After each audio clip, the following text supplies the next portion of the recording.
Hello everyone, welcome back. आज हम फिर से सॉल्व करेंगे 100 क्वेश्चंस। और इससे पहले भी मैंने क्वेश्चंस को सॉल्व करवाया हुआ है एक सेट, तो आप उसको ज़रूर देखें। उससे आपकी यूपी टेट की अपकमिंग एग्ज़ाम के लिए बहुत अच्छी तैयारी होगी। Without any delay let's start this class now.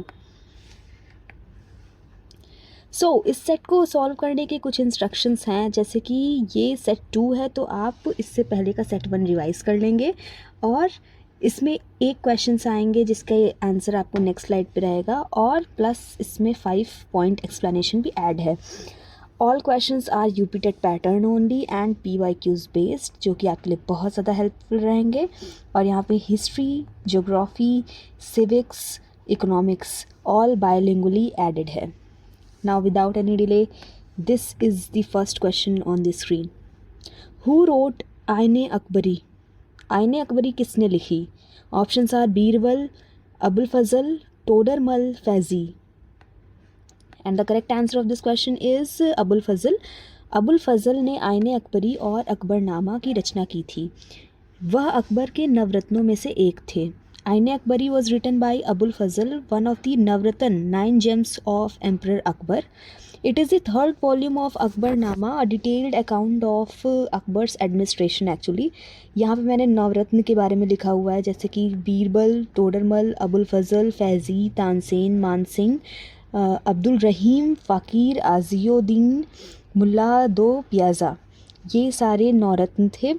Akbar का जो एरा था वो है 1556 to 1605 and it's considered the zenith of Mughal rule. Next question is the battle of Haldi Ghati that took in place on 1576 was fought between Maharana Pratap and. Haldi Ghati का युद्ध जो कि 1576 में महाराणा प्रताप और किसके बीच हुआ था? Correct answer of this question is Mansingh. Haldighati युद्ध में महाराणा प्रताप का सामना अकबर के सेनापति मानसिंह से हुआ था। Battle of Haldighati 1576 was fought between Maharana Pratap and of Mewar and Mughal forces commandant by Mansingh, one of Amber.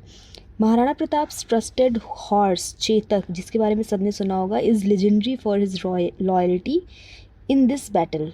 The battle was inconclusive actually, and Haldi Ghati is in Rajasthan near Udaipur. Next question is, who established the Brahmo Samaj? ब्रह्म समाज की स्थापना किसने की? Options are Swami Vivekananda ji, Raja Ram Mohan Roy ji, Dayanand Saraswati ji, Annie Besant. Correct answer is Raja Ram Mohan Roy ji. Raja Ram Mohan Roy ने 1828 में ब्रह्म समाज की स्थापना की। उन्हें आधुनिक भारत का जनक भी कहा जाता है। He is called the father of modern India, father of Indian renaissance. He founded ब्रह्म समाज in the year 1828 in Calcutta. He campaigned against sati, child marriage and caste discrimination. He was instrumental in abolition of sati through Lord William Bentinck, and the regulation was Sati Regulation Act 1829. Next question is, which Governor General introduced the subsidiary alliance system? सहायक संधि प्रणाली किस governor general ने लागू की? Options are Lord Cornwallis, Lord Dalhousie, Lord Wellesley, Lord Hastings. Correct answer is Lord Wellesley.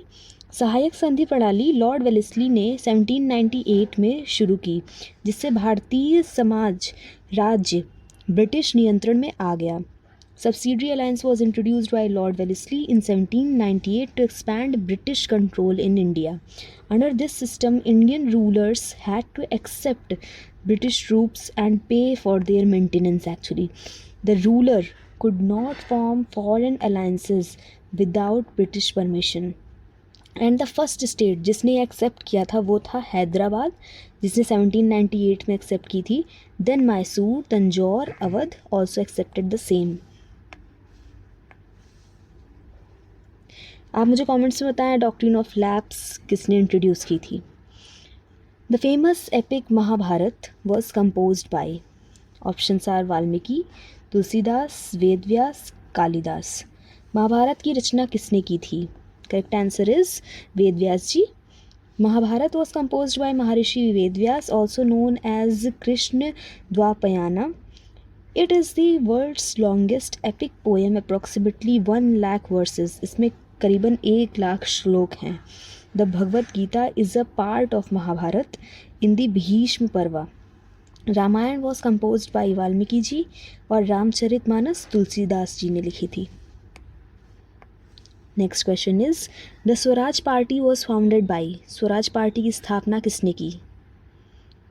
Options are Mahatma Gandhi, Motilal Nehru and C R Das, B G Tilak that is Bal Gangadhar Tilak ji, Gopal Krishna Gokhale ji. Swaraj party की स्थापना किसने की? Correct answer would be Motilal Nehru and C R Das. Swaraj party की स्थापना 1923 में मोतीलाल नेहरू और चित्तरंजन दास जी ने की थी.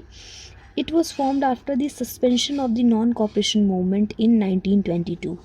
The party aim to contest elections and obstruct British policies from within the legislature. C R Das जिन्हें कि देश बंधु के नाम से भी जाना जाता था. It means friend of the nation. Next question is Akbar's land revenue system was known as. Akbar की भू राजस्व प्रणाली को क्या कहा जाता था? ऑप्शंस आर रायटवारी, जमींदारी, जब्ती, बंदोबस्त, Mahalwari. Correct answer would B जब्ती, बंदोबस्त या दहशाला कहा जाता था. अकबर की भू राजस्व प्रणाली को दहशाला मतलब कि जब्ती के नाम से जानते थे, जिसे टोडरमल ने लागू किया था. अभी हमने पढ़ा Todarmal was one of the Navratna. Akbar's land revenue system जिसे कि जब्ती कहा जाता था, जिसे 10 ईयर सेटलमेंट के नाम से जानते हैं, introduced by Raja Todarmal. Land was measured and classified into 4 categories based on the productivity की बेसिस पे क्लासीफाई किया जाता था. रेवेन्यू वॉज फिक्स्ड कितना था? 1/3 of average produce of last 10 years. This system was very efficient and provided stable revenue to the Mughal treasury. Next question is which movement was associated with the slogan Vande Mataram. Vande Mataram नारा किस आंदोलन से जुड़ा हुआ है? Options are non cooperation movement, Swadeshi movement, quit India movement, civil disobedience movement. Correct answer is Swadeshi movement. Vande Mataram Swadeshi आंदोलन 1905 में जो कि हुआ का प्रमुख नारा था, जो बंगाल विभाजन के विरोध में शुरू हुआ था. The song Vande Mataram was written by Bankim Chandra Chattopadhyay ji in his novel Anand Math, जो कि 1882 में आई थी. It became the national song of India, जहाँ पे किस नेशनल सॉन्ग बनाया गया था?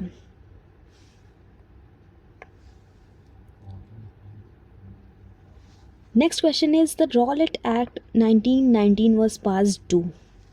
रॉलेट एक्ट 1919 किस उद्देश्य से पास किया गया? Options are provide education to Indians, definitely not, because वो तो कभी हमें एजुकेशन प्रोवाइड कर ही नहीं सकते थे, और करते भी तो अपने मतलब से ही करे. Second option is detain Indians without trial.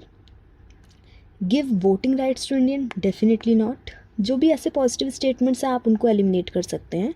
Abolish zamindari system तो वो खुद लेके आए थे, तो ये भी नहीं हो सकता. So correct answer would B detain Indians without trial. बिना मुकदमे के भारतीयों को नज़रबंद करना रॉलेट एक्ट में था, इसीलिए इसे ब्लैक एक्ट के नाम से भी जानते हैं. Gandhi ji called it the black act and launched a nationwide protest known as Satyagraha. It had the power for the British government to detain Indians without trial for up to 2 years. It came in the year 1919, important for you. It was the immediate cause that led to the Jallianwala Bagh massacre in the 13 April 1919. The act was named after Judge S.A.T. Rowlatt, who recommended it. Next is, who built the famous Red Fort in India? Delhi का प्रसिद्ध लाल किला किसने बनवाया? Options are Akbar, Humayun, Shahjahan, Aurangzeb. Correct answer is Shahjahan. लाल किला शाहजहां ने 1639 to 48 के बीच में दिल्ली में बनवाया था, जिसे किला ए मुबारक भी कहा जाता है. रेड फोर्ट, जिसे लाल किला के नाम से जानते हैं, it was built by Shahjahan. It is called Qila Mubarak the blessed fort. It served as the main residence of Mughal emperors for about 200 years. Means इसमें पूरे 200 साल तक मुगल रहे थे. It is a UNESCO World Heritage Site since 2007. Next question is, the Konkan coast is located between. Konkan तट कहाँ से कहाँ तक है? Options are Mumbai to Goa, Goa to Cape Comorin, Daman to Goa, Surat to Mumbai. Correct answer is Daman to Goa. Konkan coast stretches from Daman, जो कि गुजरात महाराष्ट्र के border पे है, to Goa along India's west coast. Konkan तट दमन से गोवा तक के पश्चिमी तट पर स्थित है. It passes through Maharashtra and covers about 720 kilometres. The Konkan railway runs through this region only. South of Goa is the Malabar coast, जो कि कर्नाटका और केरला से सटा हुआ है. Which is the highest waterfall in India? Bharat का सबसे ऊंचा जलप्रपात कौन सा है? Jog falls, Kunchikal falls, Dudhsagar falls and Shivanasamudra falls. Correct answer is Kunchikal false.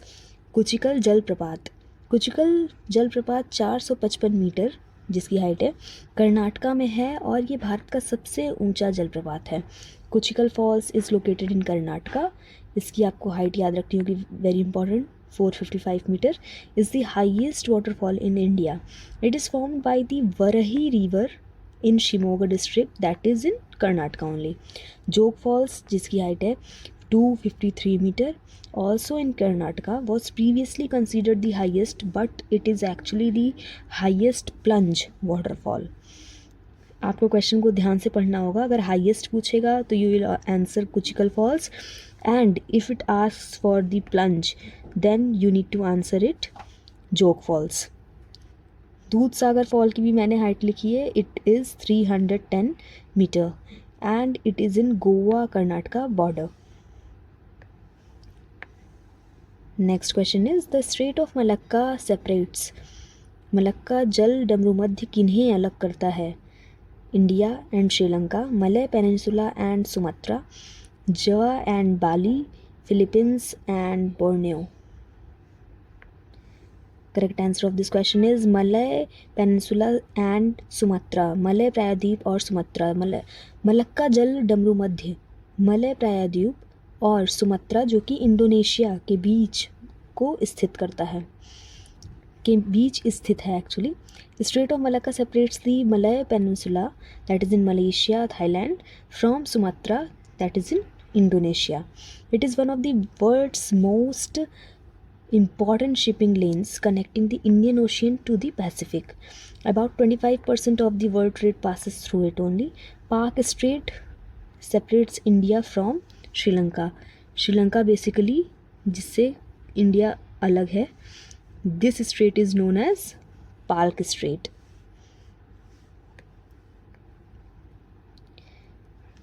Next question is, which is the largest delta in India? Bharat का सबसे बड़ा डेल्टा कौन सा है?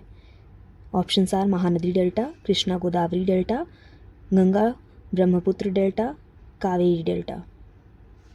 Correct answer is Ganga Brahmaputra delta. Sundarban Bharat का ही नहीं विश्व का सबसे बड़ा डेल्टा है.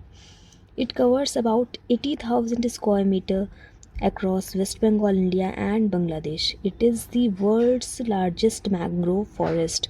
Krishna Godavari Delta is the second largest in India.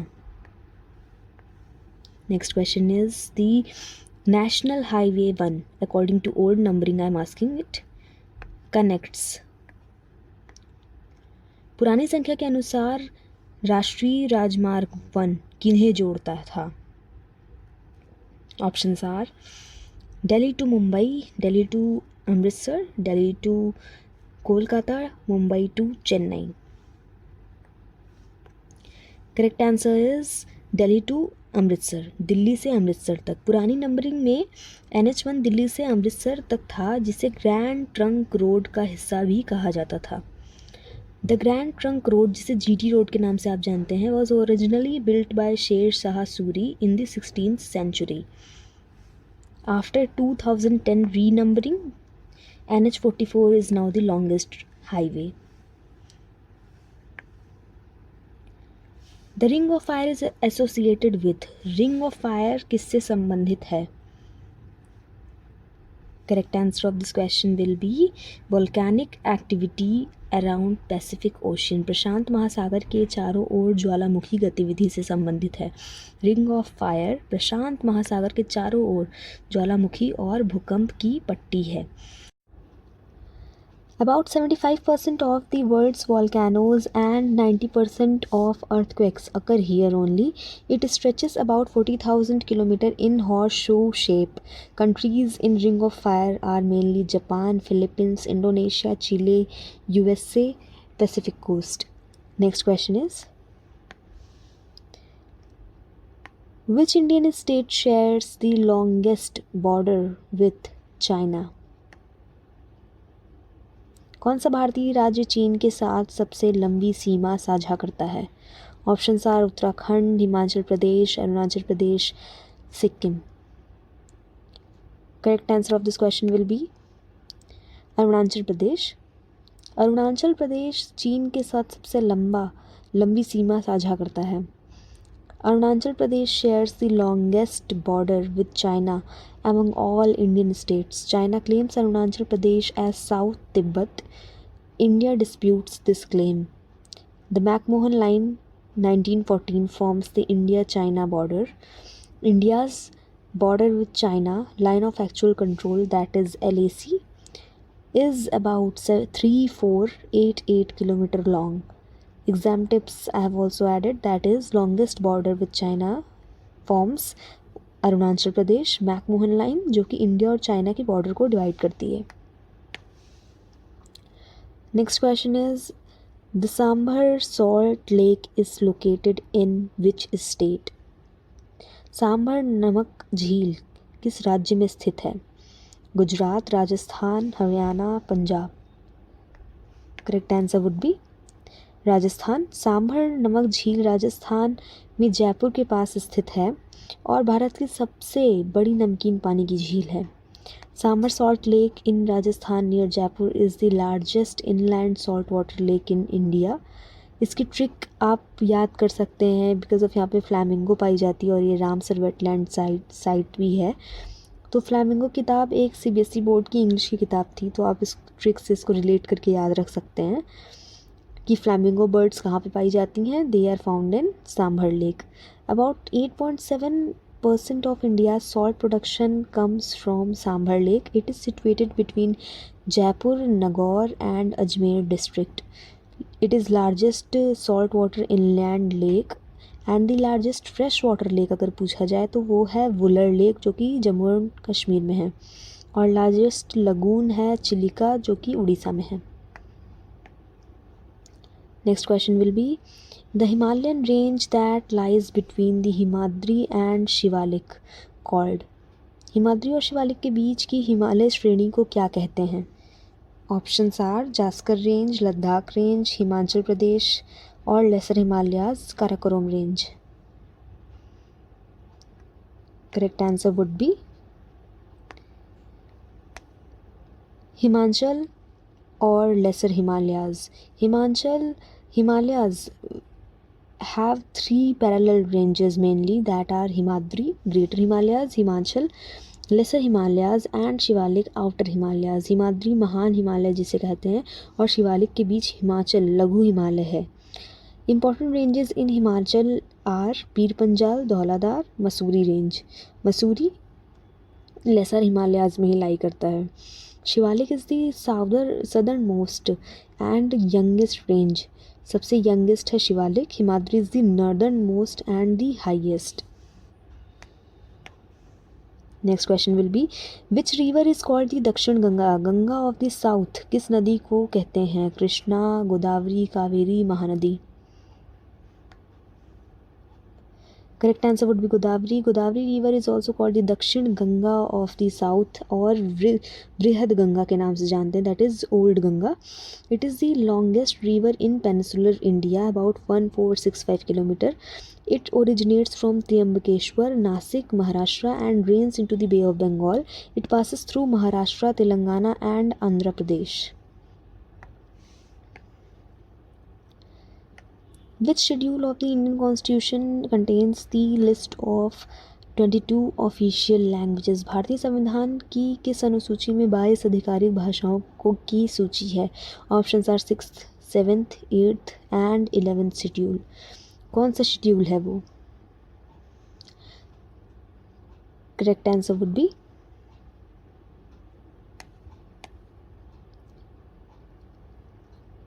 8th schedule. That is, the 8th schedule of the Indian Constitution lists 22 official recognized languages. Originally, it had 14 languages. 4 more were added in 1967. 1 was added in 1992 और 4 और add किए गए 2003 में.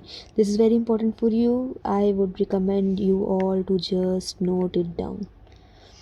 The 22 languages include Hindi, Bengali, Tamil, Telugu, Urdu and Sanskrit. Hindi is the official language of the Union. Under Article 343 it is given. 8th schedule, it contains 22 languages. Originally 14 थी. Hindi 343 article के अंतर्गत आती है. और India has no national language. Mind this sentence. The concept of welfare state is enshrined in which part of the constitution? कल्याणकारी राज्य की अवधारणा संविधान के किस भाग में है? Options are Fundamental Right Part 3rd, Directive Principles Part 4, Preamble और Fundamental Duties Part 4A. Correct answer of this question will be the concept of welfare state is enshrined in the Directive Principles of State Policy, that is DPSP, in Part 4. Article होते हैं 36 to 51. This is also very important. DPSP Irish constitution से borrowed है. DPSP की DPSP जो कि मैंने add किए हैं, जैसे कि equal pay for equal work, right to work free, legal aid, village panchayat, uniform civil code. अभी रिसेंटली यूनिफॉर्म सिविल कोड एक राज्य में लागू हुआ है. आप मुझे उस राज्य का नाम कमेंट सेक्शन में बताइए. Next is who appoints the chief justice of India? Bharat के मुख्य न्यायाधीश की नियुक्ति कौन करता है? ऑप्शंस आर प्रधानमंत्री, राष्ट्रपति, उपराष्ट्रपति, पार्लियामेंट, संसद. Correct answer of this question will B president. Bharat के मुख्य न्यायाधीश की नियुक्ति राष्ट्रपति करते हैं अनुच्छेद 124 के तहत. By convention the senior most जज of the supreme court is appointed as CJI, that is chief justice of India. Currently हमारे चीफ जस्टिस ऑफ इंडिया कौन है? आप मुझे कमेंट से बताइए. Chief justice can be remove by the president on an address by the parliament, जिसे impeachment कहते हैं. द कॉलेजियम सिस्टम, जो कि 5 सीनियर जजेस SC जजेस की होती है, recommends the appointment of the जजेस. CJI, chief justice of India, is appointed by the president under article 124(2) of the Indian constitution. Next question is India is a secular state which means? Bharat धर्मनिरपेक्ष राज्य है, इसका अर्थ क्या है? Correct answer will be state has no official religion. धर्मनिरपेक्ष का अर्थ है कि भारत का कोई भी आधिकारिक राज्य धर्म नहीं है और सभी धर्मों को समान दर्जा मिलता है. Secular state means India has no religion, state religion officially, and treats all the religions equally. The secular word was added in the preamble by the 42nd Amendment 1976.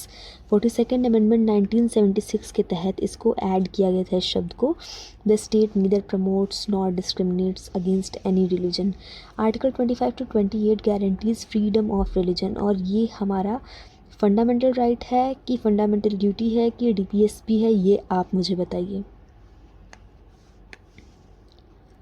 Next is which article deals with the amendment procedure of the Indian Constitution? भारतीय संविधान में संशोधन प्रक्रिया का प्रावधान किस अनुच्छेद में है? Options are Article 352, Article 356, Article 368, Article 370. Correct answer will be Article 368. Article 368 deals with the power of the Parliament to amend the Constitution. There are totally 3 methods of amendment, जिसमें कि simple majority है, special majority with 2/3 plus majority of the total, और special majority plus ratification by half of the states. The basic structure doctrine, जो कि Keshavananda Bharti case 1973 से लागू हुआ, limits Parliament to power to amendment. Parliament can not amend the basic structure of the constitution. Parliament हमारे basic structure को touch नहीं कर सकता. Next question is the finance commission of India is constituted every. कितने साल में finance commission, जिसे कि वित्त आयोग के नाम से जानते हैं, गठित होता है? 3 साल, 5 साल, 6 साल, 10 साल. और इसका करेक्ट आंसर है 5 साल. वित्त आयोग प्रत्येक 5 वर्ष में गठित किया जाता है और राज्यों तथा केंद्र के बीच राजस्व वितरण की सिफारिश करता है. Finance commission is constituted every 5 years और earlier bye the president under article 280. It recommends distribution of taxes between center and the states. It also recommends grants in aid to states. 16th Finance Commission is currently constituted, जो कि 2024 to 2029 रहेगा. Currently हमारे finance commission के head कौन हैं, ये आप मुझे बताइए कमेंट्स में. और 15th फाइनेंस कमीशन के हेड कौन थे, ये भी बताइए. वैसे मैं बता दूं आपको, currently mister Arvind Panagariya is our head and 15th finance commission को हेड किया था NK सिंह जी ने. Next is the controller and auditor general of India is appointed by. Bharat के नियंत्रक एवं महालेख परीक्षक की नियुक्ति कौन करता है? ऑप्शंस आर प्रधानमंत्री, फिनेंस मिनिस्टर, राष्ट्रपति, पार्लियामेंट, संसद. Correct answer of this question will B Comptroller and Auditor General is appointed by the President under Article 148. ये सारे आर्टिकल्स आपके लिए बहुत ही इंपॉर्टेंट हैं और आई विल रिकमेंड यू कि आप एक जगह लिखते जाएं, जिससे लास्ट में आप इन्हें रिवाइज कर सकें. CAG is the guardian of the public purse, audits accounts of the union and state governments. CAG can be removed only by Parliament through impeachment, like the Supreme Court judges. Important. CAG's reports are submitted to the president who lays them before the parliament. Parliament के प्रत्यक्ष कौन इसे present करते हैं? President. After signature of the president can be presented there only. Next question is which writ is known as the bulwark of individual liberty. किस writ को व्यक्तिगत स्वतंत्रता का रक्षक कहा जाता है? हमारे कल के लेक्चर्स में हमने अच्छे से रिट्स को डिस्कस किया हुआ है, तो आप अगर समझना चाहते हो तो प्लीज़ उसे ज़रूर वॉच करें. Options are mandamus, certiorari, habeas corpus, quo warranto. Correct answer of this question will be habeas corpus. So habeas corpus is called the bulwark of the individual liberty as it protects the individuals from illegal detention. illegal detention से रक्षा करता है. It literally means you shall have the body. ये एक Latin term है. The court directs the detaining authority to produce the person before it and justify the detention. Detention के लिए आपको justification देनी पड़ेगी. It cannot be suspended even during the emergency. Emergency के वक्त भी इसे suspend नहीं किया जा सकता except under Article 359 for some fundamental rights. Next question will be the emergency. The national emergency declared in 1975 was on which ground? 1975 में जो आपातकाल घोषित हुआ था उसका आधार क्या था? External aggression, internal disturbance, armed rebellion, war with Pakistan. Correct answer of this question is internal disturbance. The 1975 emergency, जो कि 21 मंथ की थी, was declared on grounds of the internal disturbance by PM Indira Gandhi ji. It is called the darkest period of Indian democracy. 1962 में emergency लगी थी, जो कि external aggression के कारण हुई थी. चाइना के साथ वॉर था. 1971 में जब लगी थी external aggression war with Pakistan, और फिर 1975 में जब लगी वो इंटरनल डिस्टर्बेंस के कारण हुई थी।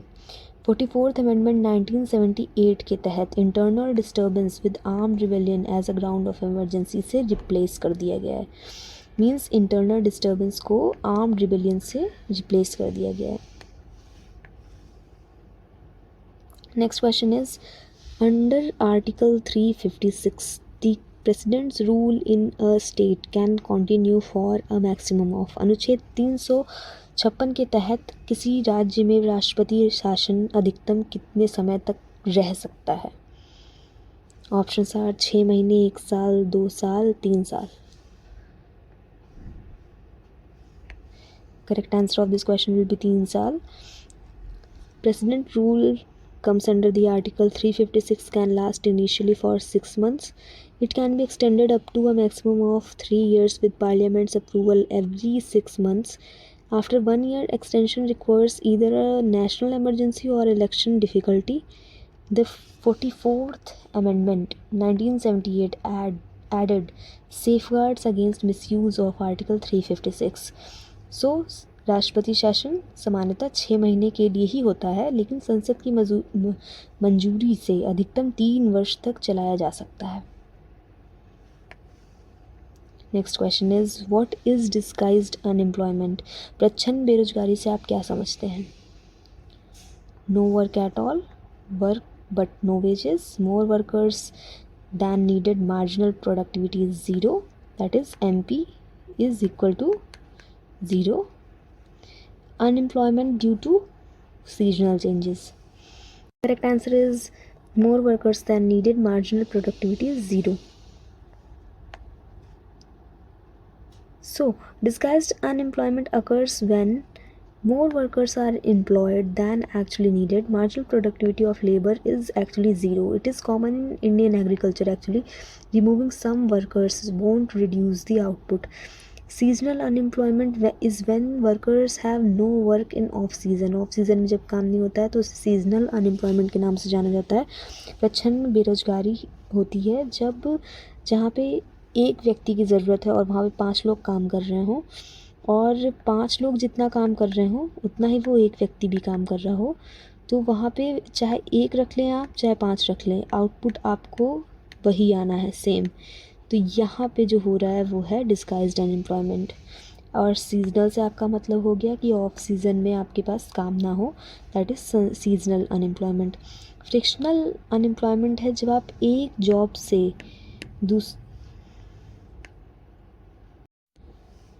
फ्रिक्शनल अनएम्प्लॉयमेंट का मतलब है कि जब आप एक जॉब से स्विच करें दूसरे जॉब में और वो जो टाइम लैग है उसको फ्रिक्शनल अनएम्प्लॉयमेंट के नाम से जानते हैं। Structural is the mismatch of the skill. Means अगर आपने CCC ही कर रखा हो और आप अब चाहिए कोडिंग, तो it is mismatch of the skills, क्योंकि कोडिंग की skill is now more so ever important. CCC से काम नहीं चलेगा। Next question is India's foreign exchange reserves are maintained by. Bharat का विदेशी मुद्रा भंडार कौन रखता है? Options are finance ministry, RBI, SEBI, SBI. And the correct answer of this question will be RBI. India's foreign exchange, that is Forex reserves, are maintained and managed by the RBI, Apex Bank of India. Forex reserves include foreign currency assets, gold, SDRs, and reserve tranche in IMF. India's forex reserves are among the top 5 in the world. Forex reserves help stabilize the rupee and pay for the imports. Components हो गए FCA, जिसे foreign currency asset के नाम से जानते हैं, gold, SDR, IMF, reserve, position. What does LPG reforms refer to in Indian economic context? भारतीय अर्थव्यवस्था में LPG सुधार से क्या अभिप्राय है? Correct answer of this question will be liberalization, privatization and globalization. So, PM Narasimha Rao and Finance Minister Dr. Manmohan Singh ji introduced these reforms. India's BOP crisis in 1991 necessitated these reforms. Actually 1991 में BOP crisis आ गई थी, जिसकी वजह से India में reforms को introduce किया गया, और रिफॉर्म्स के नेम थे लिबरलाइजेशन, प्राइवेटाइजेशन एंड ग्लोबलाइजेशन, और ये 1991 में आया था। उस समय मनमोहन सिंह जी फिनेंस मिनिस्टर थे और PM थे Narasimha Rao ji. Next question is which 5-year plan focused on गरीबी हटाओ रिमूव पॉवर्टी? किस पंचवर्षीय योजना में गरीबी हटाओ पर जोर दिया गया? Correct answer of this question will be fifth plan. So in fifth plan it was introduced Garibi Hatao, removal of poverty, and minimum needs program was added. इसको DP धर मॉडल के नाम से भी जानते हैं, और ये आया था 1974 से 79 तक चला था। गरीबी हटाओ इंदिरा गांधी इलेक्शन स्लोगन था, और ये 1971 का इलेक्शन स्लोगन रहा है। The plan was terminated 1 year early, 1 साल पहले ही टर्मिनेट हो गया था by the Janata party government, क्योंकि गवर्नमेंट चेंज हो गई थी इसलिए टर्मिनेट हो गया था, और इसको DP धर मॉडल पे बेस्ड माना जाता है। आप मुझे कमेंट्स में बताइए कि फर्स्ट 5-year प्लान किस मॉडल पे बेस्ड था। नेक्स्ट क्वेश्चन इज द प्रधानमंत्री फसल बीमा योजना PMFBY इज रिलेटेड टू? प्रधानमंत्री फसल बीमा योजना किससे संबंधित है? Options are housing for farmers, crop insurance, irrigation scheme, farmer pension. Correct answer of this question will be crop insurance. PMFBY फसल बीमा योजना, जैसे कि नाम से ही हमें पता चल रहा है, 2016 में इसकी शुरुआत हुई। किसानों को फसल नष्ट होने पर बीमा सुरक्षा प्रदान करती है ये स्कीम। 2016 में इसको श्री नरेंद्र मोदी जी ने लॉन्च किया था। It replace the national agricultural insurance scheme. Already एक एग्जिस्टिंग स्कीम थी जिसको रिप्लेस करके ये नेम दिया गया था। प्रीमियम फॉर खरीफ क्रॉप्स, जो कि प्रीमियम दे रहा था 2% का खरीफ क्रॉप्स को और 1.5% का रबी क्रॉप्स को। हॉर्टिकल्चर में 5% का मिल रहा था। Claims are settled based on satellite imaging and drone data का यूज़ किया जाता है, एंड स्टेट गवर्नमेंट असेसमेंट। अभी रिसेंटली UPGSC में भी एक क्वेश्चन इससे रिलेटेड देखा गया है, जिसमें कि ड्रोन डेटा और सैटेलाइट की बात की गई है एग्रीकल्चर में। तो अभी जो रिसेंटली डेवलपमेंट्स एग्रीकल्चर में हो रहे हैं और जिस सिस्टम्स के तहत स्कीम्स की मॉनिटरिंग की जा रही है, तो आप उसको ज़रूर पढ़ें। Next question is the headquarters of the world trade organisation WTO is in? विश्व व्यापार संगठन WTO का मुख्यालय कहाँ है? Options are New York, Washington DC, Geneva, Brussels. Correct answer of this question will be Geneva. WTO is headquartered in Geneva, Switzerland. It was established on 1st of January 1995, replacing GATT. GATT को replace किया था। GATT का full form हो गया general agreement on tariff and trade. WTO जो कि regulate करता है इंटरनेशनल ट्रेड को और सेटल करता है जो भी डिस्प्यूट्स होते हैं बिटवीन नेशंस। इंडिया एक फाउंडिंग मेंबर है WTO का। आपको यहाँ से जेनेवा में हेडक्वार्टर है तो याद रखना ही है। इस्टेब्लिशमेंट ईयर है 1995, इंपॉर्टेंट फॉर योर एग्जाम। और गैट को रिप्लेस किया था। गैट का फुल फॉर्म हो गया general agreement on tariffs and trade. यहाँ पे मैंने और भी हेडक्वार्टर्स बताए, जैसे कि IMF, international monetary fund, plus world bank का हेडक्वार्टर वॉशिंगटन DC में है। यहाँ पे DC का फुल फॉर्म क्या है आप मुझे बताएं। हालांकि मैं आपको बता देती हूँ, DC है district of Columbia. Next question is India's balance of payments crisis occurred in which year? Bharat में भुगतान संतुलन संकट किस वर्ष में आया? अभी अभी जस्ट हमने पढ़ा हुआ है, इसका करेक्ट आंसर है 1991। एक्चुअली मैंने एक्सप्लेनेशन ऐड किया हुआ है जिससे आपको रिवीजन होता रहे। India faced severe balance of payment crisis in 1991। Foreign exchange reserves fail for just 3 weeks worth of imports. मतलब कि हमारे पास इम्पोर्ट करने के लिए सिर्फ 3 हफ्ते का फॉरेन एक्सचेंज रिजर्व था। India had to pledge 67 tons of gold with bank of England and UBS as collateral.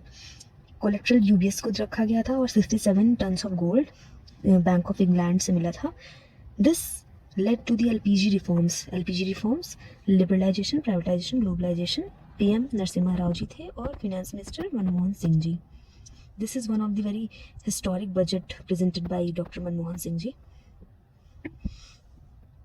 Next question is which is the apex body for rural credit in India?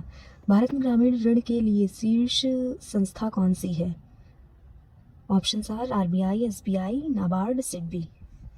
Rural credit के लिए definitely NABARD है। So NABARD एक apex body है for rural credit and it is related to agricultural finance and rural development of India. It was established in 1982. Sivaraman committee ने recommend किया था इसको. सिडबी, जिसका फुल फॉर्म हो गया small industries development bank of India, ये भी एक एपेक्स एमएसएमई है. और Exim bank for exports and imports. NABARD provides refinancing loans to commercial banks, RRBs and cooperative banks. NABARD का फुल फॉर्म है राष्ट्रीय कृषि और ग्रामीण विकास bank. National agricultural bank for reconstruction development. Which index measures inflation at the retail level in India. Bharat में खुदरा स्तर पर मुद्रास्फीति किस सूचकांक में मापी जाती है. Options are WPI, CPI, CDP deflator, PPI. Correct answer of this question is CPI, Consumer Price Index. Measures inflation at the retail level. Retail level पे measure करता है prices paid by the consumers. WPI, Wholesale Price Index, measures inflation at the wholesale level. Prices are paid by the businesses. RBI uses CPI as key inflation indicator. Target is 4% plus minus 2%, means it can be either 2% or it can be either 6%. Next question is, the term bull market in stock exchange refers to. Share बाजार में bull market का अर्थ क्या है. Options are falling share prices, rising share prices, stable share prices, stock exchange holiday. Correct answer of this question is rising share prices.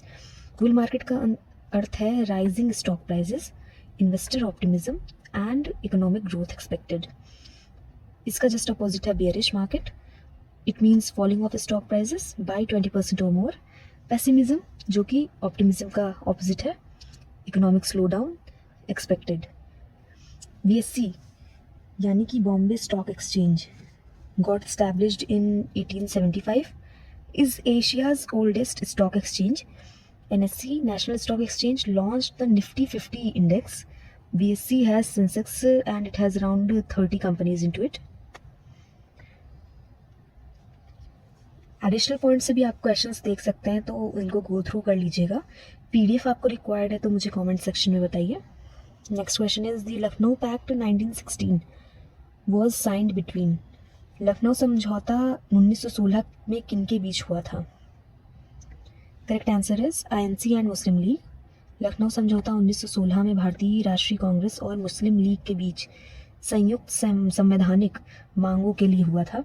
Lucknow pact 1916 was signed between INC led by बाल गंगाधर तिलक and Muslim League led by Muhammad Ali Jinnah.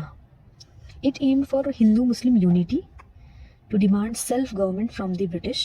The pact accepted the principle of separate electorates for Muslims. आप इसे ध्यान रखेंगे कि इस pact ने separate electorates को accept किया था. Tilak ji and Gandhi ji gave importance to this unity but it was short lived, means ये ज़्यादा दिन तक टिकी नहीं थी. Next question is who gave the slogan swaraj is my birth right and I shall have it. Swaraj मेरा जन्मसिद्ध अधिकार है, यह किसने कहा था. करेक्ट आंसर विल बी बाल गंगाधर तिलक जी.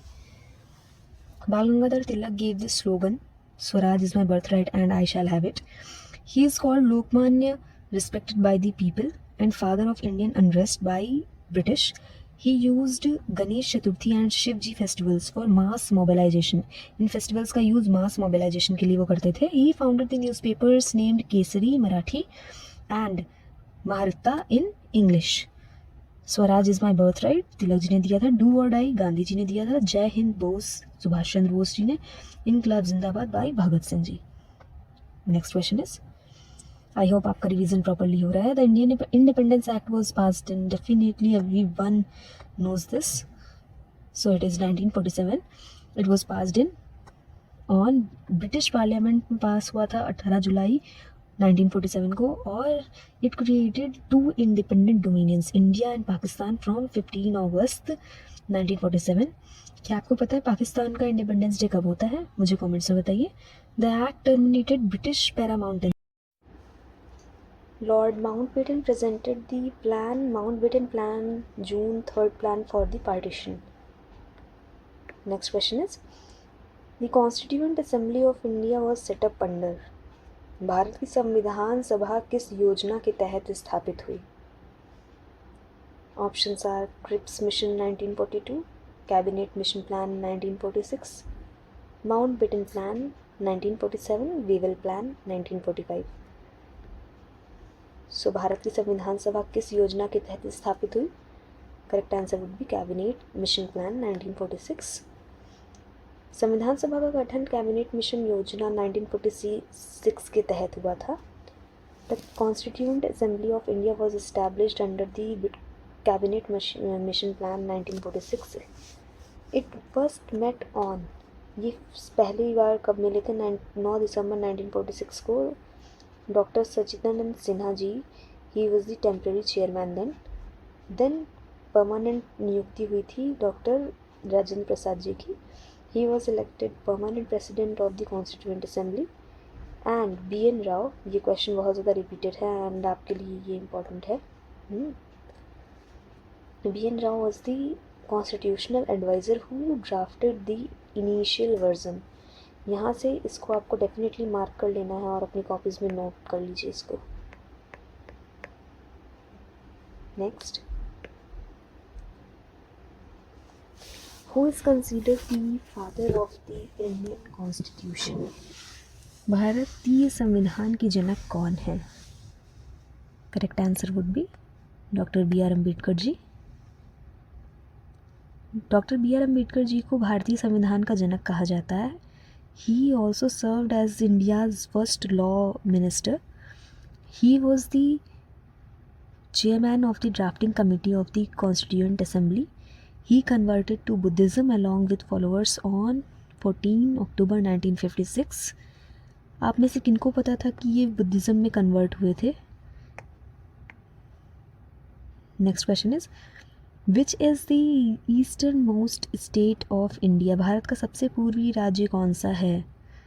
Options are Nagaland, Manipur, Arunachal Pradesh, Mizoram. So the correct answer is Arunachal Pradesh. अभी हमने पढ़ा है कि अरुणाचल प्रदेश और चाइना एक लाइन से डिवाइड होते हैं. क्या आपको वो लाइन की नेम याद है अभी? आप मुझे कमेंट्स में बताइए. सो अरुणाचल प्रदेश भारत का सबसे पूर्वी राज्य है. अरुणाचल का अर्थ है उगते सूर्य की भूमि. Arunachal Pradesh is the eastern most state of India and is known as the land of the rising sun. Gujarat is the western most. Jammu Kashmir and Ladakh UT is the northern most. Kanyakumari Tamil Nadu is the southern most of the mainland India. The sun rises first in India at Dong village in Arunachal Pradesh. Very important. Mark and note it down. Next is, Jim Corbett National Park is located in which state? Jim Corbett National Park कहाँ पे स्थित है, किस राज्य में स्थित है? Madhya Pradesh, Uttarakhand, Himachal Pradesh, Rajasthan. Correct answer of this question will be Uttarakhand. So Jim Corbett स्थित है उत्तराखंड में. It got established in 1936 as Heli National Park. India's first national park है ये. It was renamed after British hunter and conservationist Jim Corbett के नाम पे इसको रखा गया था. प्रोजेक्ट टाइगर 1973 में जो लॉन्च हुआ था वो यहीं पे लॉन्च हुआ था, जिम कॉर्बेट में ही, जो कि उत्तराखंड में स्थित है. India's flagship tiger conservation programme है ये प्रोजेक्ट टाइगर 1973. काफ़ी बार एग्ज़ाम में आपसे डायरेक्टली पूछ लेता है कि प्रोजेक्ट टाइगर कब स्टार्ट हुआ. तो ये सारी जो आपको एक्सप्लेनेशन दी गई है, यहाँ से भी क्वेश्चंस फ्रेम हो सकते हैं. Next question is, the Palk straight separates India from. पाक जल डमरू मध्य भारत को किससे अलग करता है? Myanmar, Bangladesh, Sri Lanka, Maldives. Correct answer of this question will be Sri Lanka. So Palk strait जो कि श्रीलंका और भारत को अलग करता है, इंडिया में तमिलनाडु को श्रीलंका से अलग करता है. मीन्स ओवरऑल भारत को ही अलग करता है. So this is the Palk strait. Adam's bridge जिसे कि राम सेतु के नाम से जानते हैं। A chain of limestone shoals connects Pamban island India to Mannar island Sri Lanka. क्या कनेक्ट करता है? राम सेतु, जिसे एडम्स ब्रिज कहते हैं। Gulf of Mannar lies to the south of Palk strait. Sri Lanka is also called Pearl of the Indian Ocean or Teardrop of India. Next is, which Indian state is known as the Sugar Bowl of India? किस भारतीय राज्य को भारत का sugar bowl कहा जाता है? Options are Maharashtra, Tamil Nadu, Uttar Pradesh, Bihar. Correct answer of this question will be Uttar Pradesh. So Uttar Pradesh is called as Sugar Bowl of India as it produces the maximum sugar cane in the country. UP has the largest number of sugar mills in India, and the major sugar cane growing regions in UP are Meerut, Saharanpur, Muzaffarnagar and Gorakhpur. Brazil is the first world's largest sugar cane producer. Spice garden के नाम से केरला को जानते हैं। Sugar बोल UP को कहते हैं। ग्रेनरी ऑफ यूपी पंजाब को कहते हैं। राइस बोल इम्पॉर्टेंट आंध्र प्रदेश को कहते हैं।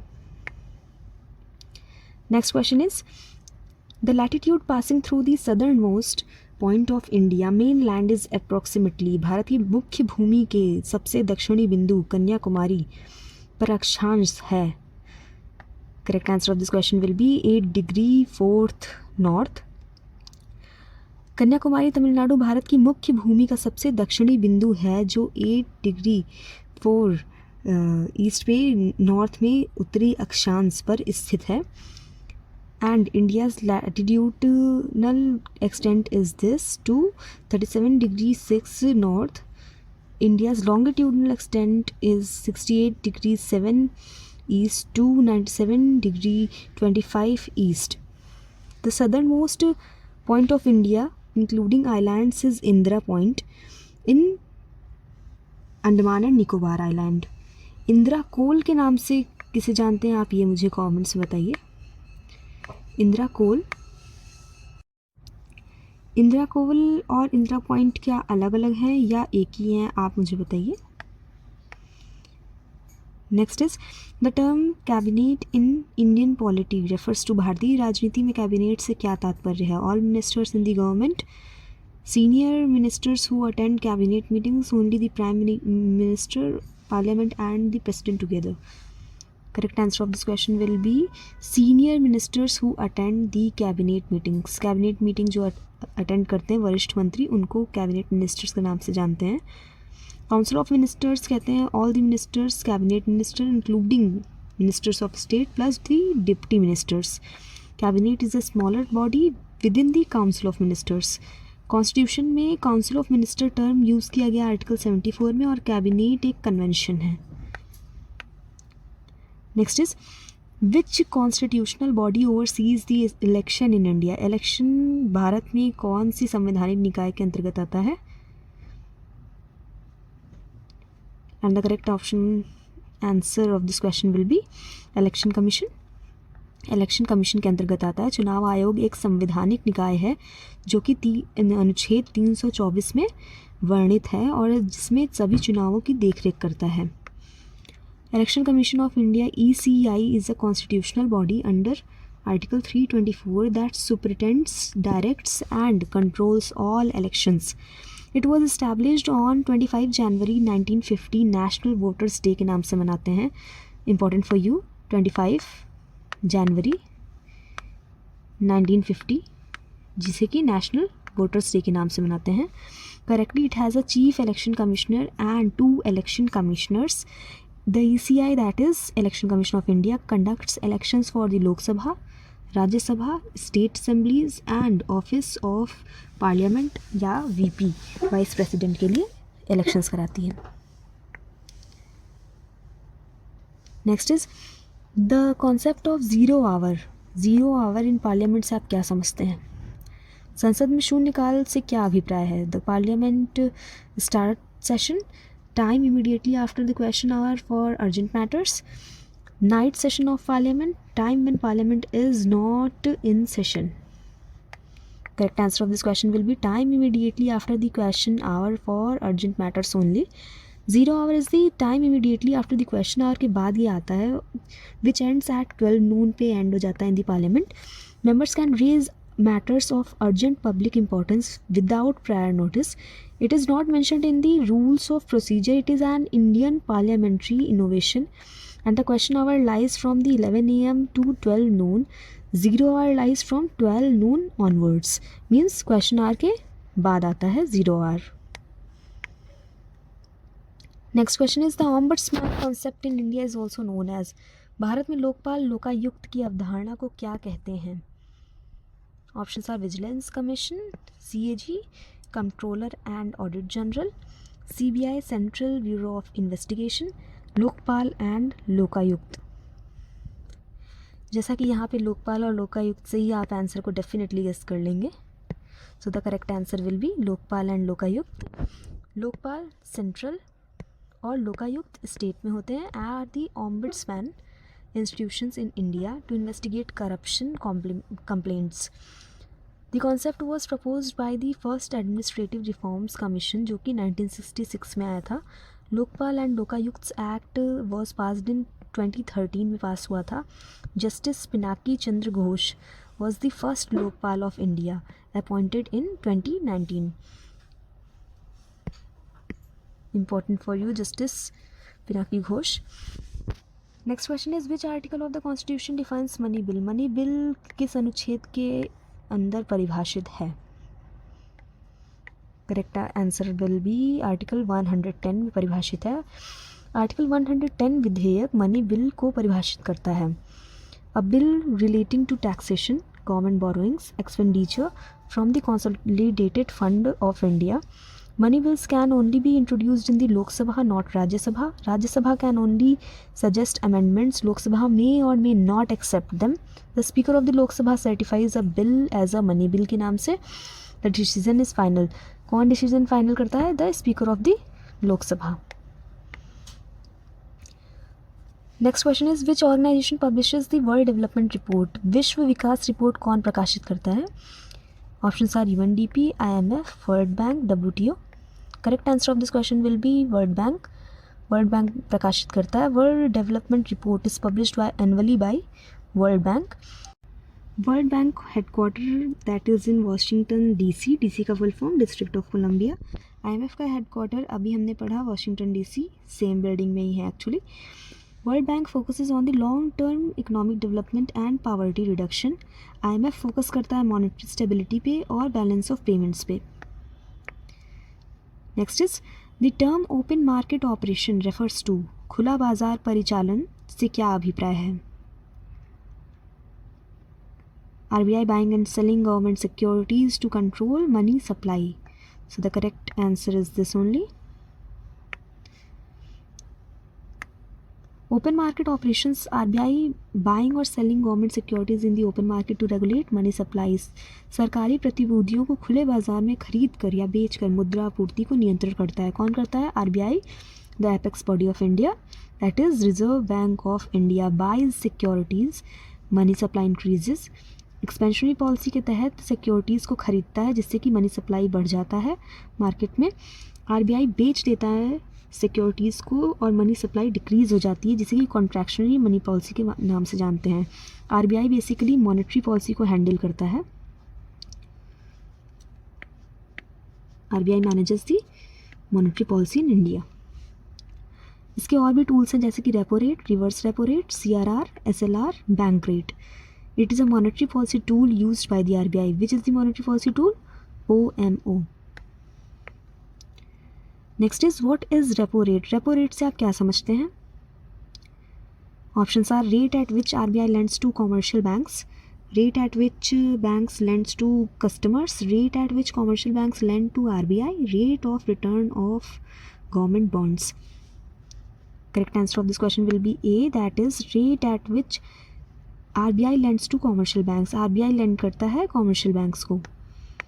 उस रेट को क्या कहते हैं? रेपो रेट के नाम से जानते हैं. रेपो रेट वह दर है जिस पर आरबीआई वाणिज्यिक बैंकों को अल्पकालीन ऋण देता है. The rate at which RBI lends short term funds. This is for short term और इसी में एक बैंक रेट होता है, that is for the long term. So short term funds होते हैं रेपो रेट, जो कि आरबीआई लैंड करता है कॉमर्शियल बैंक को अगेंस्ट गवर्नमेंट सिक्योरिटीज़। इसी का रिवर्स रेपो रेट होता है the rate at which RBI borrows from commercial bank. Commercial bank से आरबीआई बोरो करता है reverse repo rate. Higher the repo rate, जितना ज़्यादा रेपो रेट होगा क्रेडिट बिकम्स एक्सपेंसिव, उतना ही ऋण महंगा होता जाएगा और इन्फ्लेशन कंट्रोल होगी। और जितना लोअर होगा उससे ग्रोथ बढ़ेगी, ग्रोथ को बढ़ावा मिलेगा। CRR, जिसे कैश रिजर्व रेशियो के नाम से जानते हैं, इसका मतलब होता है percent of deposits banks must keep with RBI as cash. RBI के साथ बैंक्स को एक सर्टेन अमाउंट ऑफ मनी रखना पड़ता है और उस अमाउंट को डिसाइड करता है, जो परसेंटेज डिसाइड करता है वो परसेंटेज होता है आपका CRR, that is cash reserve ratio. Next is the poverty line in India is determined based on. Bharat में गरीबी रेखा किस आधार पर निर्धारित की जाती है? Options are income level only, calorie consumption and expenditure, asset ownership, education level. Correct answer of this question will be, Bharat में गरीबी रेखा मुख्यतः कैलोरी उपभोग ग्रामीण में जो कि 2400 और शहरी में 2100 कैलोरी प्रतिदिन के हिसाब से और मासिक व्यय के आधार पर तय की जाती है। कैलोरी कंजम्पशन एंड एक्सपेंडिचर, इसको तेंदुलकर कमेटी ने 2009 में, रंगाराजन कमेटी 2014 में give revised poverty. India's poverty line is based on the calorie consumption, 2400 calorie प्रतिदिन ग्रामीण में और 2100 कैलोरी प्रतिदिन रूरल में, सॉरी इन अर्बन में। अकॉर्डिंग तेंदुलकर कमेटी के द्वारा अर्बन पॉवर्टी लाइन जो कि 33 रुपये प्रतिदिन से डिसाइड होती है और रूरल में 27 रुपये प्रतिदिन के हिसाब से डिसाइड होती है। मल्टी डायमेंशनल पॉवर्टी इंडेक्स, जिसे कि MPI कहते हैं, considers health, education and living standards.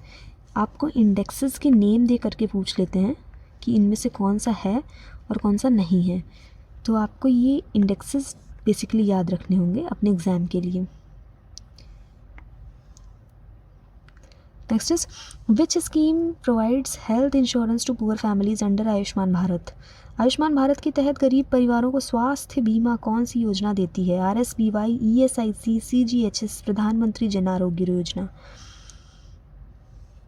Jan Arogya Yojana नाम से पता चल रहा है, सो the correct answer of this question will B प्रधानमंत्री जन आरोग्य योजना। आयुष्मान भारत 2018 में ये लॉन्च हुई, PMJAY, जो कि गरीब परिवारों को 5 लाख तक का स्वास्थ्य बीमा देती है। ये स्कीम के तहत 5 लाख तक का स्वास्थ्य बीमा गरीब परिवारों को दिया जाता है।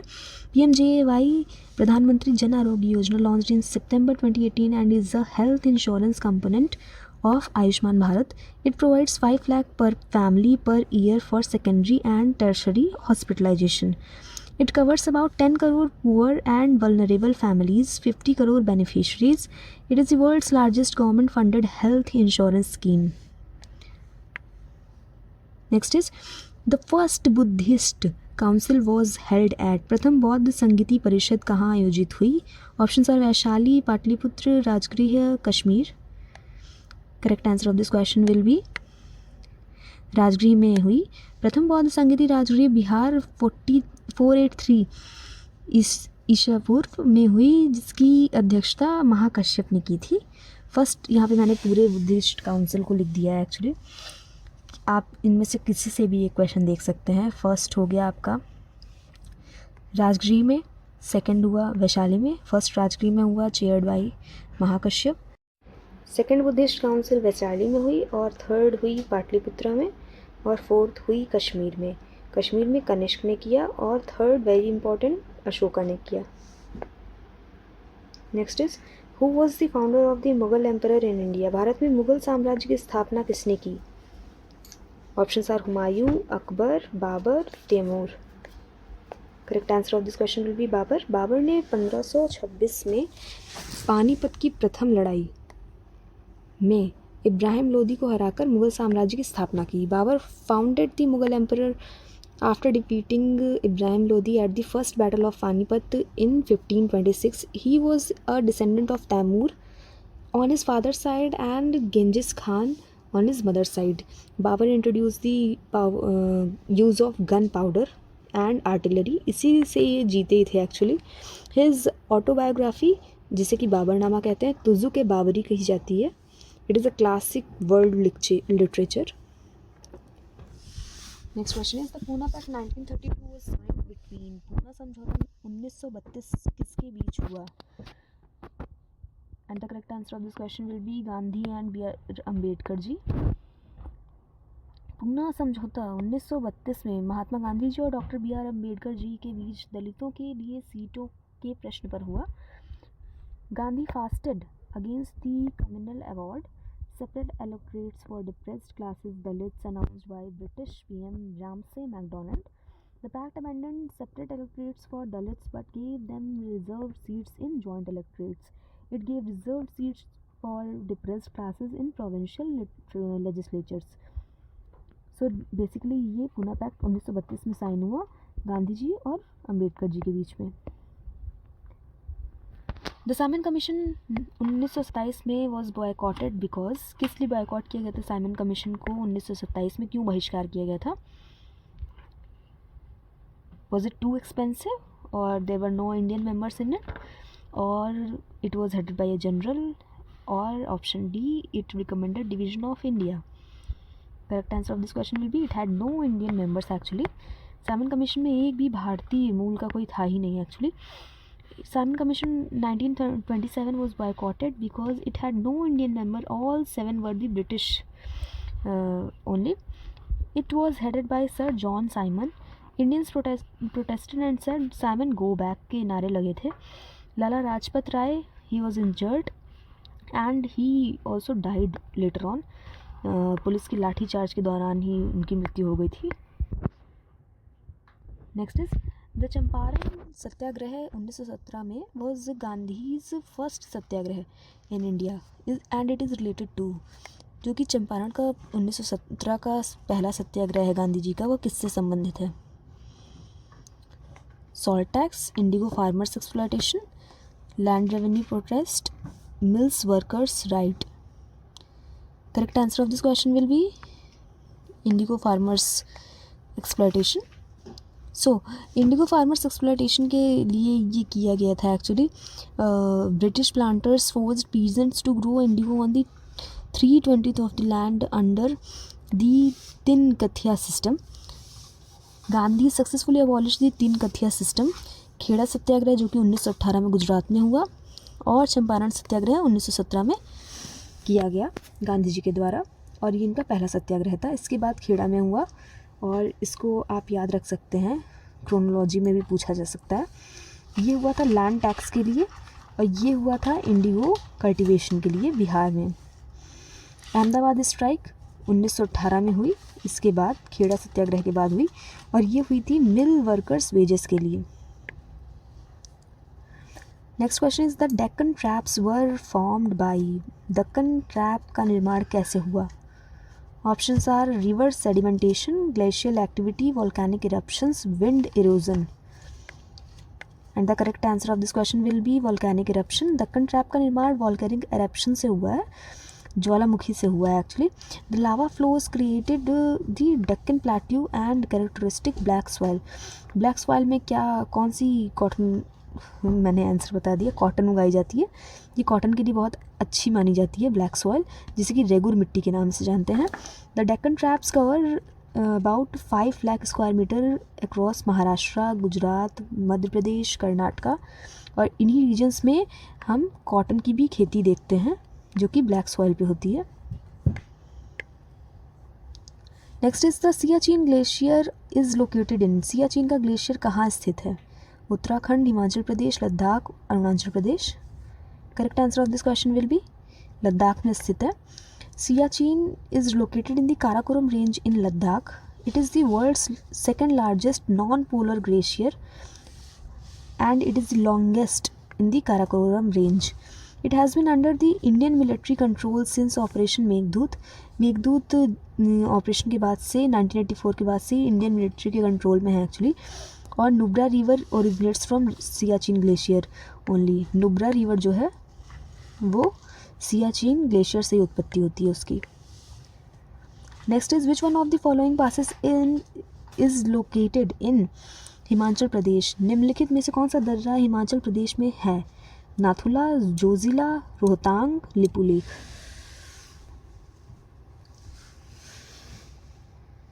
Correct answer of this question will be Rohtang दर्रा हिमाचल प्रदेश के मनाली के पास स्थित है।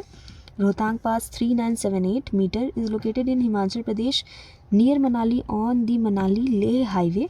It connects the Kullu Valley south with Lahaul Spiti. Nathu La Sikkim, Zoji La JNK, Lipulekh Uttarakhand. यहाँ पे पूरा मैंने आपको रिवाइज करा दिया. और Atal tunnel, Rohtang tunnel provides N alternate for all weather route. The Bhakra Nangal dam is built across which river. Bhakra Nangal बांध किस नदी पर बना है? ब्यास नदी, रावी नदी, सतलज नदी या चेनाब नदी. Correct answer of this question will B Sutlej नदी पर बना है बाकरा नागल बांध, जो कि हिमाचल प्रदेश में है. और यह भारत का सबसे ऊंचा गुरुत्व बांध है. It is India's largest and highest gravity dam.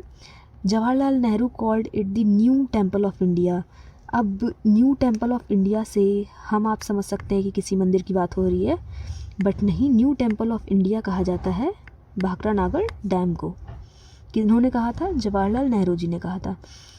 It creates the Govind Pant Sagar reservoir, one of the largest reservoirs of India. Next question is which state has the largest forest cover in India. Absolute area के हिसाब से पूर्ण क्षेत्रफल में सर्वाधिक one क्षेत्र किस राज्य में है? Options are Arunachal Pradesh, Madhya Pradesh, Chhattisgarh, Orissa. And the correct answer of this question will be Madhya Pradesh. Madhya Pradesh has the largest forest cover in absolute area in India, and in terms of the percentage of total geographic area के हिसाब से Mizoram has the highest forest cover.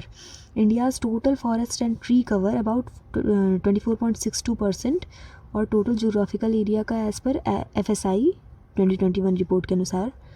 MP is also called Madhya Pradesh is also called the heart of India and has the most tiger reserves. सबसे ज़्यादा tiger reserves Madhya Pradesh में पाए जाते हैं. Next question is the national commission for women was established in. राष्ट्रीय महिला आयोग की स्थापना कब हुई? Correct answer of this question will B 1992.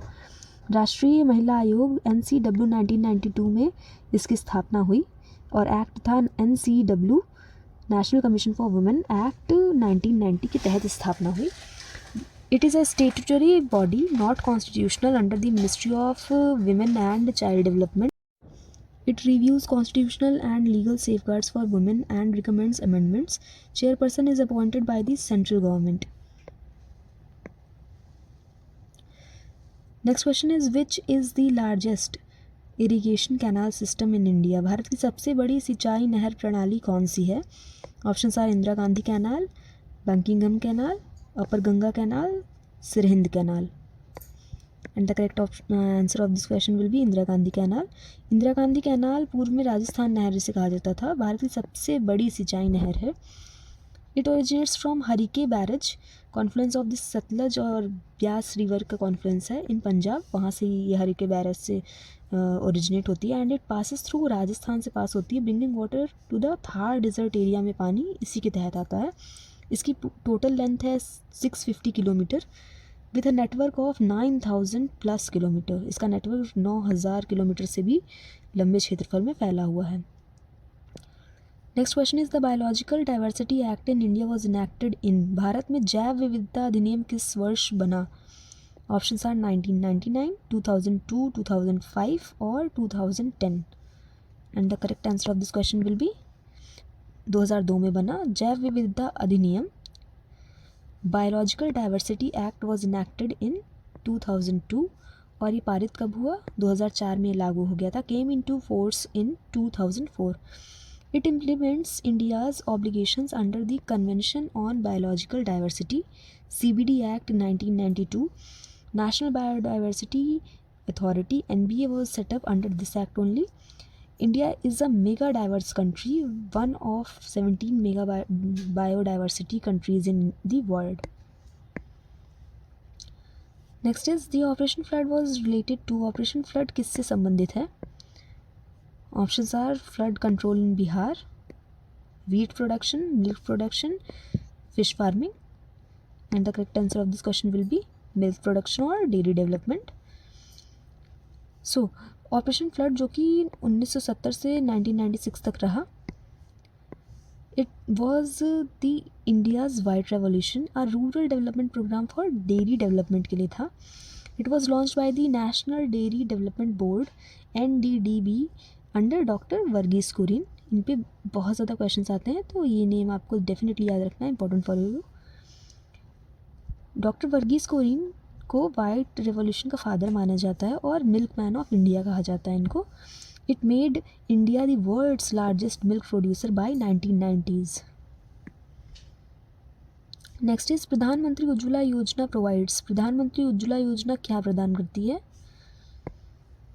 And the correct answer of this question will be LPG connections to BPL households. Below poverty line households को LPG connection इसके तहत दिया जाता है. यह स्कीम 2016 में शुरुआत हुई थी इसकी. Pradhan Mantri Ujjwala Yojana was launched on 1 May 2016 to provide free LPG connections to BPL households. It targets women of below poverty line families.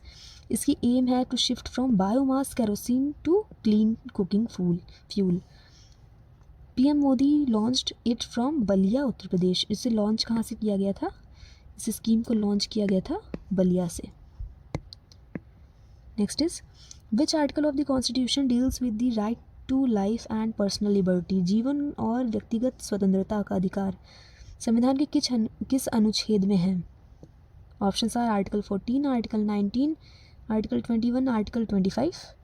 And the correct answer of this question will be Article 21 guarantees the right to life and personal liberty to all persons, not just the citizens.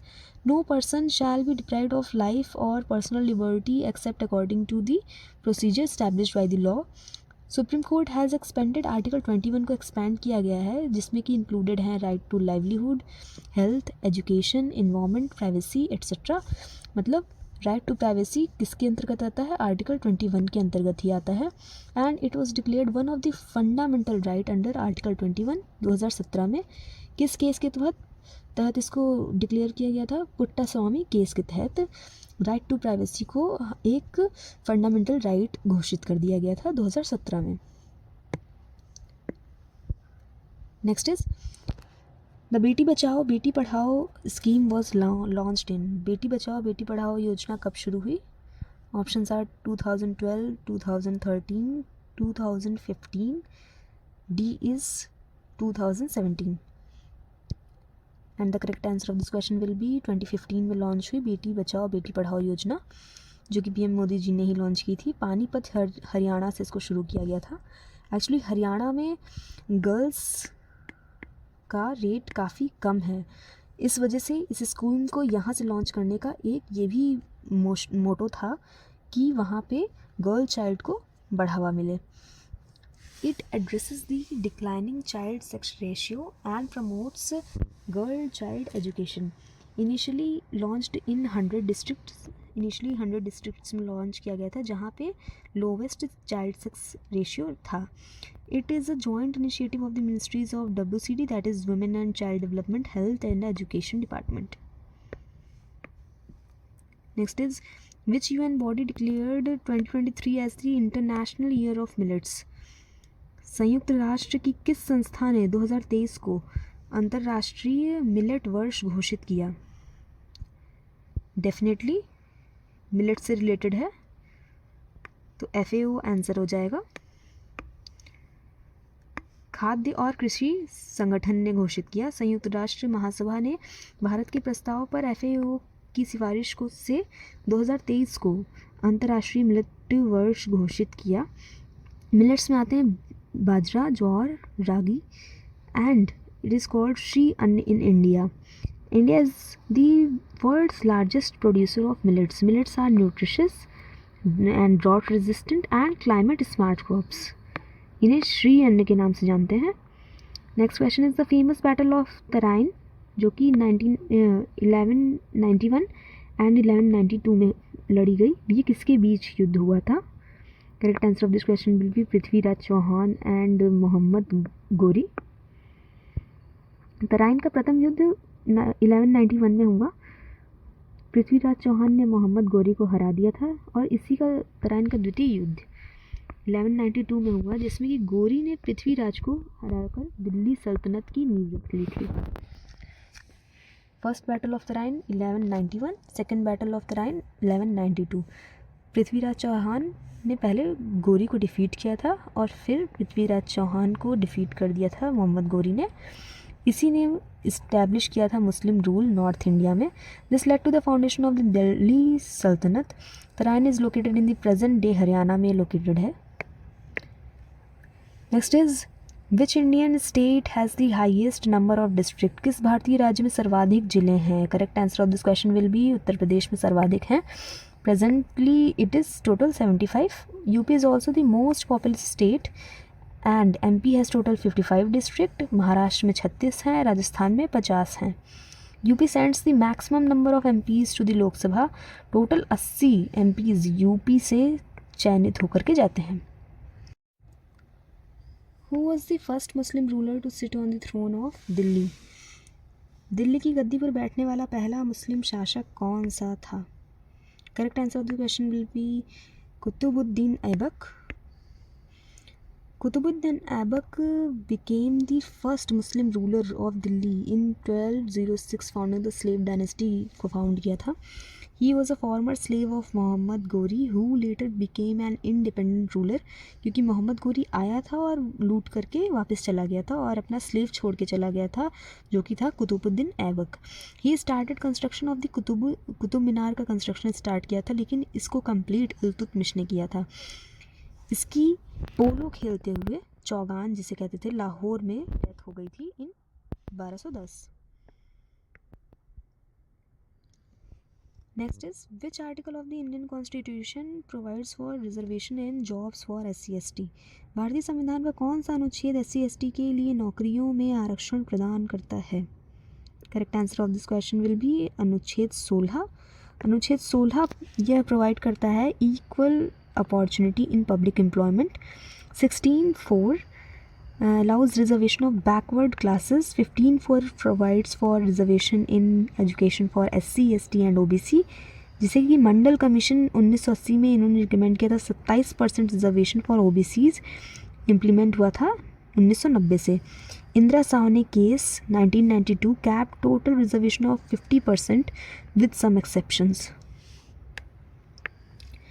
Next is the Vindhya range separates which 2 regions of India. Vindhya पर्वत श्रृंखला भारत की किन 2 क्षेत्रों को अलग करती है? Correct answer will be north India and south India. The Vindhya range is traditionally considered the boundary between the north and south peninsular India. It runs through parallel to the Narmada river across Madhya Pradesh. Vindhya पर्वत श्रृंखला को परंपरागत रूप से उत्तर भारत और दक्षिण भारत के बीच की सीमा माना जाता है। The Narmada and Son river flows through the Vindhya और सतपुरा रीजन की जिफ्ट वैली से नर्मदा और सोन नदी प्रवाहित होती हैं। Vindhya are not true mountains but an steep slope. Steep slope है, ये ट्रू माउंटेन्स नहीं है। Next is who founded the servants of Indian society. Servant of Indian society की स्थापना किसने की? Options are Bal Gangadhar Tilak, Gopal Krishna Gokhale, MG Ranade, Lala Lajpat Rai. And the correct answer will B Gopal Krishna Gokhale ने की थी। गोपाल कृष्ण गोखले जी ने 1905 में सर्वेंट्स ऑफ इंडियन सोसाइटी की स्थापना की। वे गांधी जी के राजनीतिक गुरु थे, राजनीतिक गुरु मानते थे गांधी जी इनको। He was a moderate leader and is considered Mahatma Gandhi's political mentor. And he founded Servants of Indian Society in 1905 in Pune. The society aimed to train Indians for selfless public service. Gokhale was also a member of the Imperial Legislative Council. Next will be which committee recommended the 3 language formula in education? शिक्षा में त्रिभाषा सूत्र की सिफारिश किस समिति के तहत हुई थी? Options are Mudaliar commission, Kothari commission, Radhakrishna commission, Sargent commission. Correct answer will be Kothari commission के तहत हुई थी। कोठारी आयोग ने 1964 से 66 में त्रिभाषा सूत्र 3 लैंग्वेज फार्मूला की सिफारिश की थी। राष्ट्रीय शिक्षा नीति 1968 में शामिल किया गया था इसको। 3 language formula, mother tongue, regional language, Hindi plus English और another Indian language. This was incorporated into the national policy of education in 1968. इसके बाद नेशनल एजुकेशन पॉलिसी आई 1986 में and latest is the 2020. Next is the Indian ocean dipole affects which aspect of Indian climate. हिंद महासागर विदर्भ भारतीय जलवायु के किस पहलू को प्रभावित करता है? Options are winter temperature, monsoon rainfall, cyclone frequency only, glacier melting. Correct option will be monsoon rainfall को अफेक्ट करता है. Indian ocean dipole is the difference in the sea surface की डिफरेंस को कहते हैं sea surface temperature between the western and eastern Indian ocean affecting monsoon rainfall को affect करता है. Positive IOD that is Indian ocean dipole generally enhances Indian monsoon rainfall और negative suppress करता है. It works alongside of El Nino, La Nino, Pacific Ocean to influence Indian monsoon patterns. El Nino typically जो होती है वो weaker monsoon को करती है और ला नीना जो होती है वो गुड मानसून लाती है. Next is the Battle of Buxar 1764 was fought between the British and a combined force of. Correct answer will be Mir Qasim, Sujauddaulah, Shah Alam. Battle of Buxar जो कि 1764 में हुई थी लड़ाई, ये हुई थी ब्रिटिश ईस्ट इंडिया कंपनी और मीर कासिम, सुजाउद्दौला और शाह आलम टू के बीच में. Basically British East India Company की लड़ाई चल रही थी इनसे. The British won decisively establishing their dominance. यहीं से बेसिकली ब्रिटिश की पावर इंडिया में स्थापित हुई थी. It resulted in the treaty of Allahabad हुई इसके बाद साइन 1765 में, granting the British diwani rights means revenue collection का राइट बंगाल, बिहार और उड़ीसा को दिया गया था. This was more significant than the Plassey. Plassey के युद्ध से ज़्यादा सिग्निफिकेंट है battle of Buxar. British political और इकोनॉमिक कंट्रोल इसी से इस्टेब्लिश हुआ था. Next question is which is the largest man made lake in India. Bharat की सबसे बड़ी मानव निर्मित झील कौन सी है? Options are Govind Sagar, Indira Sagar, Nagarjuna Sagar, Rana Pratap Sagar. And the correct answer will be Indira Sagar. Indira Sagar Lake, formed by the Indira Sagar Dam on the Narmada River in Madhya Pradesh, is the India's largest man-made artificial lake. It has a reservoir capacity of about 12.22 billion cubic meters. Govind Sagar जो कि हिमाचल प्रदेश में अभी हमने पढ़ी थी, is formed by the Bhakra Nangal on the Sutlej river पे form होती है. नागार्जुन सागर डैम जो कि कृष्णा रिवर पे बनती है, आंध्र प्रदेश तेलंगाना में स्थित है. Next is the anti defection law in India is contained in which schedule of the constitution. Bharat में दल बदल विरोधी कानून संविधान की किस अनुसूची में है? ये बेसिकली अभी बहुत न्यूज़ में है तो आप इस यह क्वेश्चन एक्सपेक्ट कर सकते हैं. Very important for you. Correct answer will B 10th schedule में है. दल बदल विरोधी कानून संविधान की 10वीं अनुसूची में है, जिसे 52 सेकेंड अमेंडमेंट 1985 द्वारा जोड़ा गया था. Anti defection law is contained in the 10th schedule of the constitution. इसको ऐड किया गया था 52nd अमेंडमेंट 1985 के तहत. It disqualifies MPs, MLAs who defect from their party after elections. The speaker chairman of the house decides on the disqualification cases. Disqualification के क्या grounds होंगे, ये बेसिकली स्पीकर या चेयरमैन डिसाइड करते हैं. The 91st Amendment 2003 removed earlier provision allowing 1/3 of the members to split without disqualification. Next question will be which modern ruler is associated with the spread of Buddhism to Sri Lanka? Sri Lanka में बौद्ध धर्म के प्रसार के लिए किस शासक को जानते हैं, किस मौर्य शासक को जानते हैं? Correct answer will B Ashoka. Ashoka ने अपने पुत्र महेंद्र और पुत्री संघमित्रा को श्रीलंका में बौद्ध धर्म के प्रचार प्रसार के लिए भेजा था. Emperor Ashoka sent his son Mahendra और डॉटर संघमित्रा को भेजा था. Sanghamitra carried a sapling of the original Bodhi tree की सैपलिंग को लेकर के गई थी वहाँ पे। Ashoka also sent Buddhist missionaries to Central Asia, West Asia and South East Asia. किस लिए भेजा गया था? धर्म के प्रचार प्रसार के लिए भेजा गया था। अशोका एडॉप्टेड बुद्धिज़्म, इन्होंने कब एडॉप्ट किया था? 261 BC में, कलिंग वॉर, वेरी फेमस। इसके बाद इन्होंने बुद्धिज़्म को अपनाया था due to deep remorse over the bloodshed. Next is the Tehri dam, India's tallest dam is built on which river? Bharat का सबसे ऊंचा बांध, टेहरी बांध, किस नदी पर बना है? Options are Yamuna, Alaknanda, Bhagirathi, Mandakini. Correct answer will be, यह भागीरथी पर बना हुआ है। टेहरी बांध उत्तराखंड में भागीरथी नदी पर बना हुआ है। सबसे ऊंचा बांध है ये, 260.5 मीटर इसकी हाइट है। It is one of the tallest dams in the world. Bhagirathi and Alaknanda rivers meet at Devprayag. अभी UPGIC का ये क्वेश्चन है, UPGIC GS में ये क्वेश्चन पूछा गया है, तो ये रिपीट भी हो सकता है, so important for you. It serves purpose for irrigation, hydroelectric power generation and drinking water supply.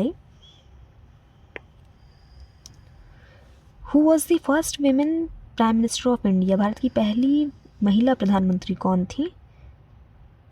Correct answer will be Indira Gandhi ji. Indira Gandhi was the first women Prime Minister of India.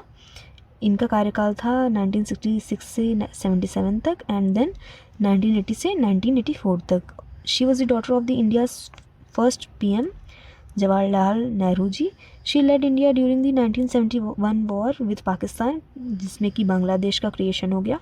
She was assassinated by her own bodyguards in 1984। Next is which gas is mainly responsible for the greenhouse effect? Greenhouse प्रभाव के लिए मुख्यतः कौन सी gas जिम्मेदार है?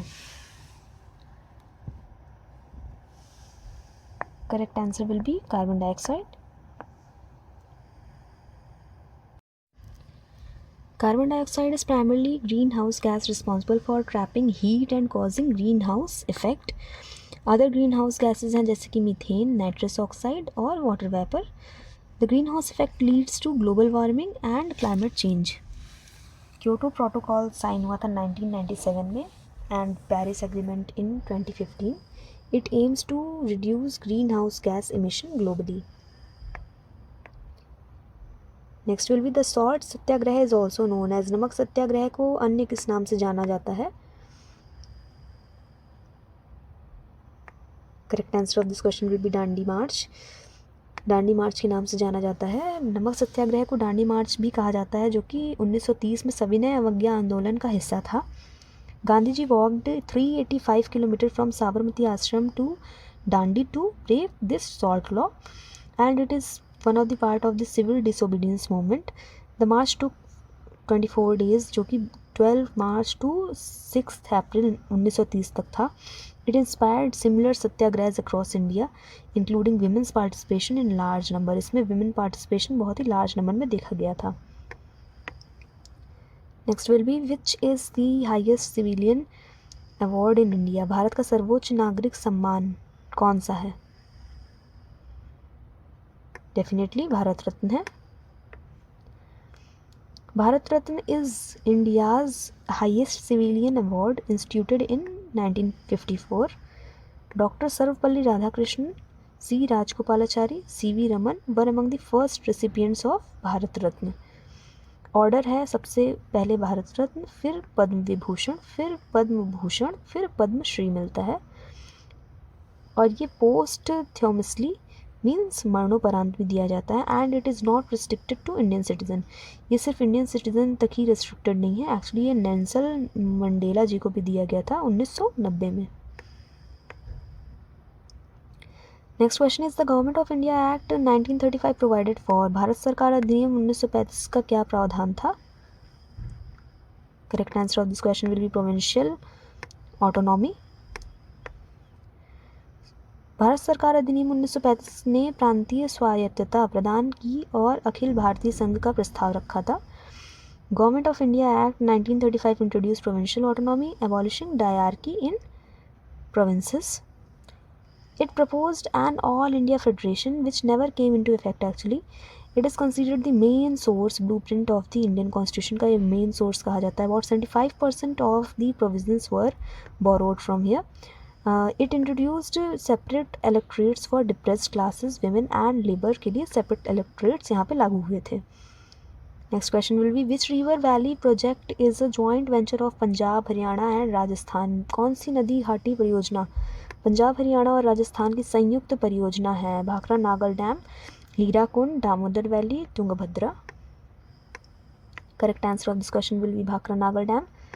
Bhakra Nagal Dam is a joint venture of Punjab, Haryana, Rajasthan, built on the Satluj River पे built है. Hirakund Dam Odisha is on the Mahanadi River पे है and it is one of the India's longest dam. Damodar Valley Corporation DVC involves Jharkhand, West Bengal and Damodar River.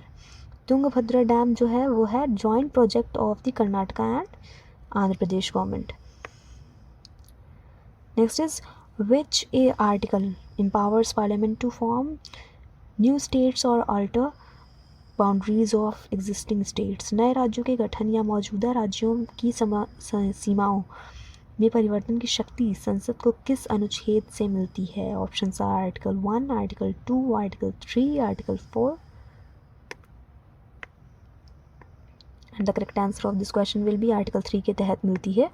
Article 3 empowers parliament to form new states, alter boundaries or change names of the existing states by only simple majority. This is also one of the repeated question of UPGIC. अभी आया था और काफ़ी बच्चों ने वहाँ पे mark कर दिया simple majority नहीं बल्कि 2/3 majority required और something like that. ऐसा कुछ भी नहीं होता है. It is only required simple majority.